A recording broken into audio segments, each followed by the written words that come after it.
Welcome back to our channel new blog. আশা করি তোমরা সকলে ভালো আছো, আমিও খুব ভালো আছি, সুস্থ আছি, ঠিকঠাক আছি অ্যাজ ইউজুয়াল।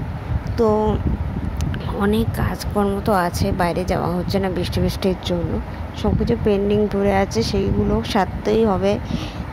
কিছুটা আগেই করতে হবে, তারপরে কিছুটা পরীক্ষা শেষ হয়ে যাওয়ার পর, কারণ তারপরে শুরু হবে পুজোর জন্য। ওখানে চাটনি করেছে আজকে, আর এখানে একটা মিক্স তরকারি করেছে। এই মিক্স তরকারি আমার বড় খুব পছন্দ। আর এখানে শাক ভাজা আছে আর ভাত হচ্ছে। আর আমার জন্য বেগুন ভেজে নিয়েছি। গরম গরম বেগুন ভাজাতে ভাত খেতে হেভি লাগে। তো আমি ভাত খাওয়া হয়ে গেছে, আমি যেগুলো অর্ডার করেছিলাম সব চলে এসছে। আমি সেই জিনিসগুলো তুলছি অ্যাকচুয়ালি, মানে দরজার সামনে রেখে দিয়েছে, তার জন্য ওগুলো তুলে তা এখন সব গোছাবো না, পরে গোছাবো। এখন সব এই যে সব রাখা থাকলো। তার সাথে একটা আইসক্রিম অর্ডার করেছি কটন ক্যান্ডি, সেটা খাবো। আমি আইসক্রিম খেয়ে শুয়েছিলাম, শুয়ে মুভি দেখছিলাম, ঘুমাইনি। আর শরীরটা প্রচণ্ড কেমনটা লাগছে বেশ।